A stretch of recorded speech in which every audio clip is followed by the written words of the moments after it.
తదుపరి కుంభరాశి.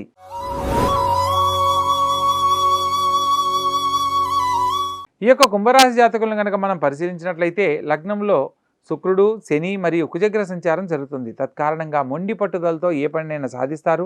ప్రారంభించేటప్పుడు ఉన్న శ్రద్ధ చివరి వరకు లేకపోవడాన్ని గమనించవచ్చు.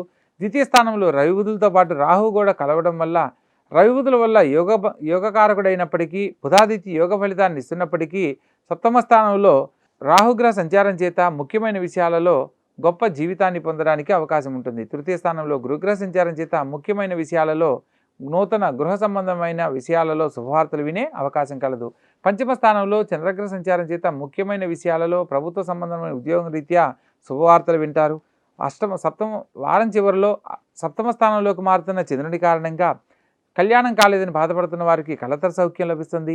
అష్టమ స్థానంలో సంచరిస్తున్న కేతుగ్రహ సంచారం రీత్యా ఆరోగ్య విషయంలో మాత్రం కొంత ఇబ్బందులు తలెత్తేందుకు అవకాశం కలదు.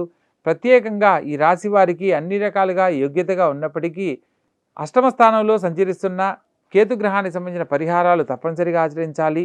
అదేవిధంగా ద్వితీయ స్థానంలో సంచరిస్తున్న రాహుగ్రహానికి సంబంధించిన పరిహారాలు ఆచరించాలి. లేదా మీకు దగ్గరలో శివాలయంలో ఈశాన్య భాగంలో కాలభైరవ స్వామి ఆలయాన్ని సందర్శించి ఓం కాలభైరవాయ నమః అని లేదా ఓం కాలకాలాయ విద్మహే కాలాతీతాయ ధీమహి తన్నో కాలభైరవ ప్రచోదయతే అని నామస్మరణ కాలభైరవ గాయత్రి మంత్రంతో చేసినా కూడా అనేక రకాల శుభ ఫలితాలు పొందడానికి కారణమవుతుంది.